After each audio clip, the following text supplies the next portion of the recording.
Buenos días. En la clase de hoy abordaremos el concepto de ortogonalidad, lo cual en realidad es equivalente al concepto visto en el liceo de perpendicularidad. Este concepto está asociado también al concepto de distancia y al de proyección, como veremos al final del capítulo. Bien, ¿de dónde viene la ortogonalidad? Bueno, dos vectores son ortogonales cuando su ángulo es pi medios.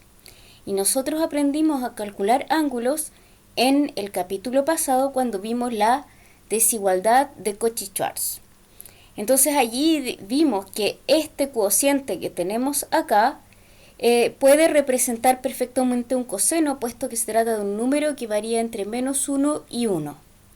Entonces es conveniente para interpretarlo como un ángulo.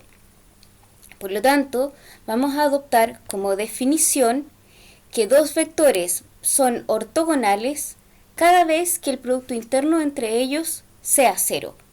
Y esa va a ser nuestra definición de ortogonalidad. Bien, como notación utilizamos este símbolo para decir U es ortogonal a B.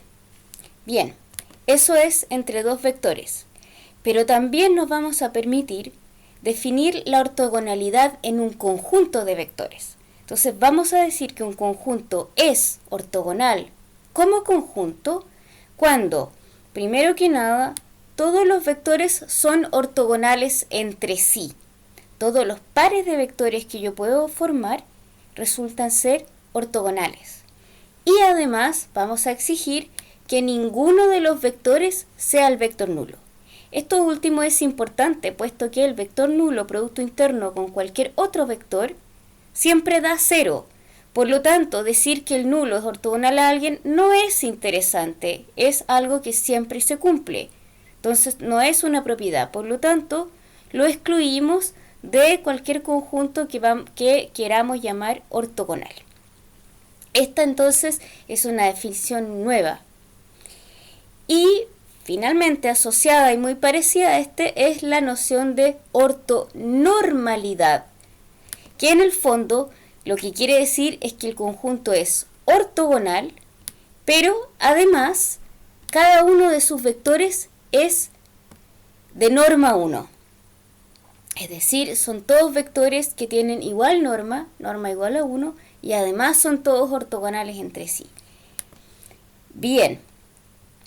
Entonces, por ejemplo, cuando consideramos los productos que vimos la clase pasada y consideramos estos dos vectores que están acá, calculamos el primer producto entre ellos dos y me da 4. Eso significa que estos dos vectores no son ortogonales respecto a ese producto.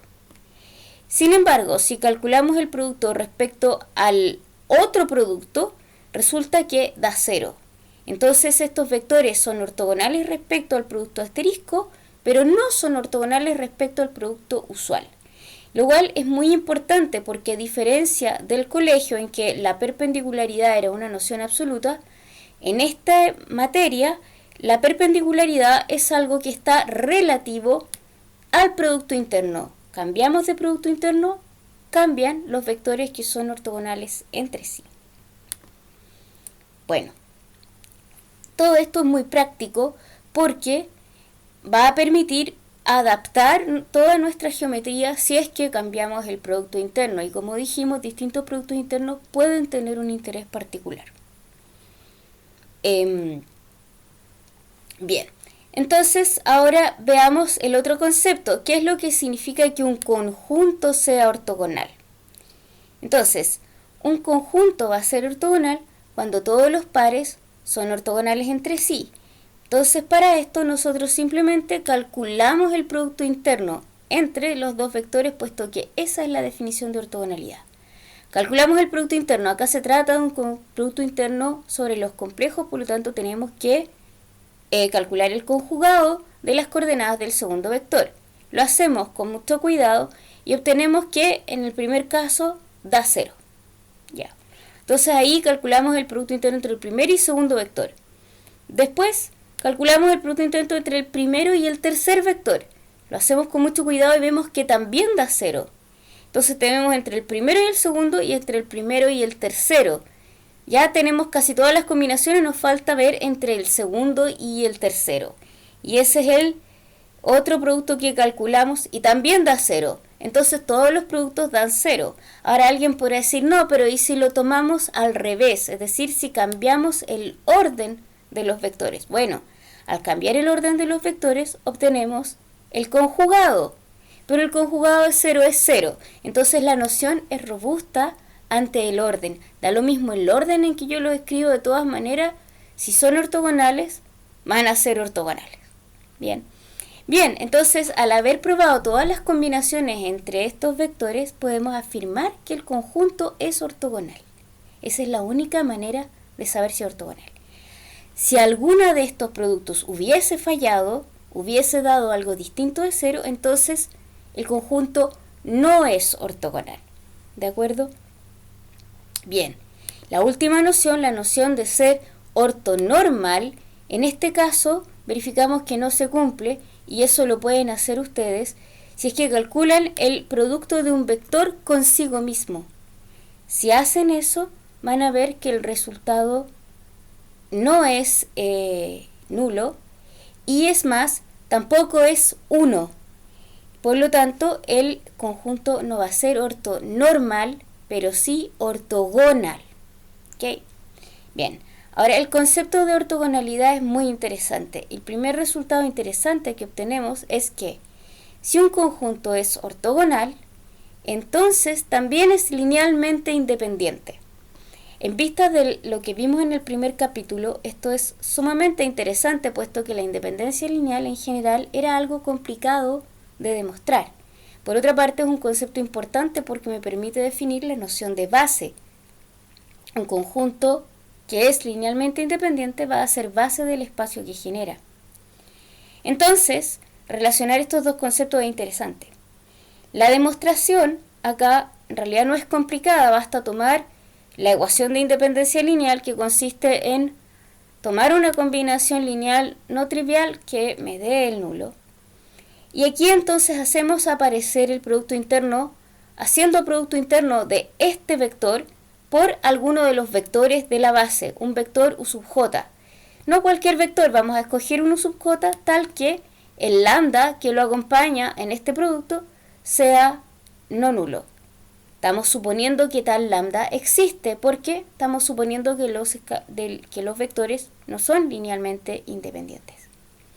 Bueno, al hacer esto, vemos que por el lado derecho me da 0, pero por el lado izquierdo puedo sacar la sumatoria con el lambda hacia afuera, y entonces me va a quedar u sub i por u sub j, lo cual sabemos que es 0 en la mayor parte de los casos, salvo cuando i es igual a j. Como acá la sumatoria pasa por i igual j, entonces todos los términos de la sumatoria se anulan salvo i igual j. Por lo tanto, la suma completa es igual a esto que está acá. Entonces, estamos afirmando que esto es igual a 0. Ahora, esto me da mucha información, puesto que u sub j con u sub j, eso es la norma de u sub j al cuadrado, lo cual no puede ser 0, porque u sub j no es nulo, puesto que u sub j pertenece a un conjunto ortogonal. Entonces, esto me está diciendo que necesariamente el lambda j es igual a 0, pero habíamos supuesto que el lambda j no era 0, por lo tanto, esto es una contradicción. Acá hicimos un truco, que es un truco que vamos a repetir durante la clase de hoy, y es un truco extremadamente interesante, y es justamente el truco que hace uso de la propiedad de ortogonalidad. Lo que estamos haciendo es hacer producto con un elemento de la misma base. Aquí tengo una combinación lineal de elementos de la base. Y por la linealidad, cuando hago esto, la ortogonalidad hace que la mayor parte de estos productos se anulen. Es decir, cuando yo hago producto interno con un vector de la base a una combinación lineal de elementos de la base, lo que yo hago es rescatar solamente el término que incluye a ese vector por el cual hice producto interno. Espero que hayan entendido este truco. Si no lo entienden, me consultan más tarde. Bueno, Ahora vamos a una propiedad todavía más interesante. Por lo que observamos, cada vez que tenemos un conjunto ortogonal, va a resultar que este conjunto es base del espacio que genera. Bien, ahora cuando tenemos una base de un espacio, podemos calcular las coordenadas de los elementos de la base respecto a esa base. Y bueno,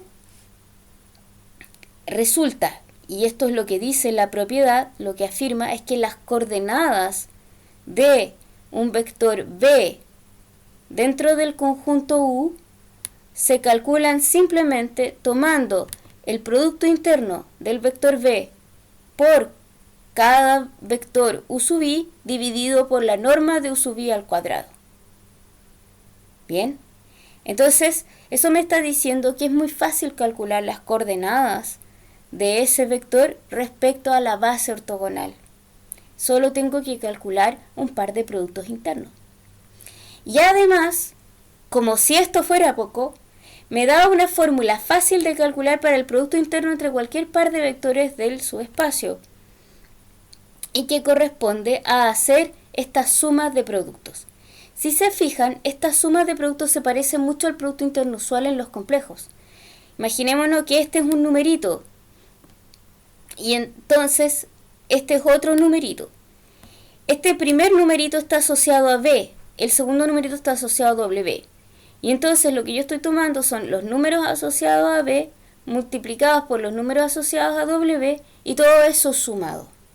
Bueno, cuando miramos que las coordenadas de un vector v son justamente v producto u sub i partido por u sub i al cuadrado, vemos que aquí tenemos de hecho las coordenadas de v incluidas en la sumatoria y acá tenemos las coordenadas de w incluidas en la sumatoria y las estamos multiplicando entre sí.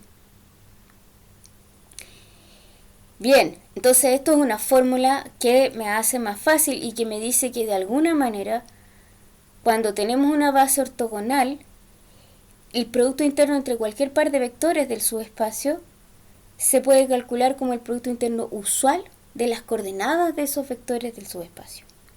Ahora aquí sí, ya me se habrán dado cuenta que hay un cuadrado que falta. Bueno, en realidad lo que dije es verdad cuando la base es ortonormal, es decir, cuando los u sub i, la norma de los u sub i es 1. Ahí sería totalmente cierto. Antes es solo una aproximación. Bueno, entonces se tiene esta propiedad que en el fondo me facilita los cálculos. Y esta propiedad se obtiene esta otra propiedad que es la norma de b al cuadrado, es decir, el producto interno de b con b, que en el fondo es aquí reemplazar w por b. Y obviamente entonces este producto es el módulo de b por u sub i al cuadrado. Así que esta fórmula, la segunda fórmula, se deduce de la primera en realidad.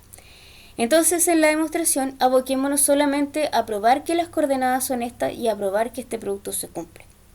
Bien, vamos a la demostración. Tomamos un vector b que sea combinación lineal de este conjunto y tomemos los alfa como las coordenadas del vector b, es decir, b es la combinación lineal de los u sub i con los alfa. Si ahora hacemos producto interno de b con u sub j, me va a quedar la suma de esta combinación lineal, producto interno con el u sub j. Y nuevamente tenemos una suma donde hay los u sub i con los u sub j. Por lo tanto, toda esta suma se transforma en un solo producto interno. Y ahí me aparece entonces el alfa sub j, multiplicando a la norma de u sub j. Tenemos esto igual a esto de acá. Por lo tanto, aquí podemos despejar el alfa sub j y me queda entonces como el cociente de esto con esto de acá. ¿Y qué es esto que está aquí? Y que corresponde a esta norma al cuadrado. Y entonces ahí ya probamos la primera afirmación. Ahora vamos a usar esto en general para calcular este producto. Entonces el producto va a ser igual a el producto interno de esta suma, donde aquí están las coordenadas de b, con esta otra suma, que esto donde aquí representan las coordenadas de w, que se calculan por supuesto con la misma fórmula. Entonces tenemos un producto interno de dos sumatorias. Cuando aplico linealidad y saco estas sumatorias hacia afuera y estos escalares hacia afuera, obtengo una doble sumatoria donde adentro están nuevamente los productos de U sub i con U sub j. Pero ya sabemos, U sub i con U sub j vale 0 en la mayor parte de los casos. Por lo tanto, aquí esta doble sumatoria se transforma en una sumatoria simple, donde solamente rescato los valores donde i es igual a j. Entonces me queda una sumatoria solamente en i, donde reemplazo todos los j por i. Y esta es la sumatoria que obtengo. Aquí se cancelan las normas al cuadrado con la norma a la cuarta y obtengo entonces la fórmula que quería. Y con esto se demuestra el teorema. Bien. Entonces, nos rescatamos de los resultados anteriores. Ortogonalidad implica independencia lineal y eso ya es fantástico. Además nos da una manera de calcular las coordenadas respecto a esta base ortogonal, sin necesidad de resolver ningún sistema lineal. Y finalmente nos expresa el producto de dos vectores de una manera un poco más simple. Ahora, la verdad es que todo esto nos provee algo aún mucho más interesante. Vamos a definir un concepto, que es el concepto de proyección.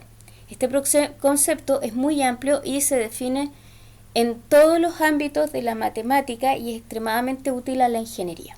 Dice, dado un subespacio U, se define la proyección ortogonal de B en U como el vector U que está más cerca de B dentro de U. Es decir, es el vector que cumple que la norma de B menos U es más pequeña que la norma B menos W para cualquier otro W que esté en U. O sea, el U es realmente el más cercano. Esto tiene mucho interés cuando miramos la teoría de la aproximación, cuando queremos aproximarnos. Entonces, supongan que ustedes están atrapados en un subespacio vectorial y fuera de este subespacio hay un vector B. Ustedes quieren colocarse lo más cerca posible del vector B. Ustedes quieren aproximar al vector B lo mejor posible manteniéndose dentro del subespacio U. Resulta que el vector U es la mejor aproximación de B dentro del espacio U. Por eso se llama proyección de B sobre U. Esto es particularmente interesante en ingeniería porque en ingeniería muchas veces tenemos limitaciones que nos restringen a un subespacio o cualquier otro tipo de conjunto. Y estando restringidos queremos acercarnos lo más posible a algún objetivo. Entonces usamos las proyecciones. Bien, a priori una proyección no tendría por qué ser único. Puede que cerca de un punto B tengamos muchos vectores U que están a la misma distancia. Pero resulta que cuando estamos hablando de un subespacio vectorial y cuando estamos hablando de una norma inducida por un producto interno, esta proyección es única. Y es más, la podemos calcular. La podemos calcular gracias a la existencia de bases ortogonales, tal como veremos en el siguiente teorema. En este teorema dice que suponiendo que tenemos un producto interno y una norma inducida por este producto interno y suponiendo que además tenemos una base ortogonal del espacio U, entonces se van a cumplir las siguientes propiedades. Bueno, voy a observar la primera propiedad que me va a interesar es la de abajo. Dice que la proyección de B respecto a U es esta suma que está acá. Es una suma que en el fondo está tomando una combinación lineal que toma el producto de B con cada uno de los vectores de la base, lo divide por la norma de estos vectores al cuadrado y pondera por esos vectores. O sea, hace como que B estuviera en el subespacio y toma ese valor que correspondería si es que B estuviera en el subespacio. Entonces, me está diciendo que la proyección la puedo calcular de esta manera, de la misma manera como calculaba las coordenadas de un vector que sí está dentro del subespacio. Solo que acá el B no está y entonces lo que obtenemos en este caso no es el vector mismo, sino es la proyección de B en el subespacio. Eso me dice el teorema. Y además me dice otra cosa geométrica muy interesante. Me dice que cuando yo tomo la diferencia entre la proyección de B y B, ese vector resulta ser ortogonal a todos los vectores del espacio. Y esto geométricamente es intuitivo. Cuando tenemos un plano, por ejemplo, y tomamos un vector y queremos aproximar este vector al punto más cercano en el plano, intuitivamente esa recta que conecta al vector con el plano, con el punto más cercano a este en el plano, resulta ser una recta ortogonal al plano. Si ustedes se lo imaginan, lo van a poder ver. Pero algebraicamente lo vamos a demostrar de inmediato. Bueno, para esto primero que nada tomemos este vector que hemos afirmado que es la proyección de B sobre U. Este vector es entonces justamente el anterior. Bueno, entonces vamos a ir un poco al revés. Vamos a demostrar primero que este vector cumple ciertas propiedades. Bien. La primera observación es clara, dice que las coordenadas de X respecto a la base ortogonal son justamente estos cocientes. Eso es bastante obvio porque X lo estoy ya escribiendo en términos de la base ortogonal usando estas coordenadas. Así que claramente estas son sus coordenadas. Bueno, ahora, eso es interesante porque eso me está diciendo, cuando igualo, porque yo sabía que las coordenadas de X respecto a la base ortogonal eran estos mismos cocientes, pero con X, no B. Entonces, resulta que las coordenadas de X respecto a U, normalmente las debería calcular con X, pero también son iguales cuando las calculo usando B. Entonces, esto en realidad lo que me está diciendo es que para cada Y se cumple que B con U sub I es igual a X con U sub I. Hay una coincidencia allí. Ahora, esta propiedad de que esto se cumpla para todos los Y se va a heredar, se va a extender a todos los vectores del espacio naturalmente, puesto que cualquier vector que esté en U va a ser combinación lineal de los U sub I. Por lo tanto, cuando yo hago producto interno de B con I, eso es igual a este producto interno de acá. Puedo sacar la sumatoria hacia afuera y entonces uso la igualdad de B con U sub J con X con U sub J. Y entonces vuelvo a juntar y obtengo el producto de X con Y.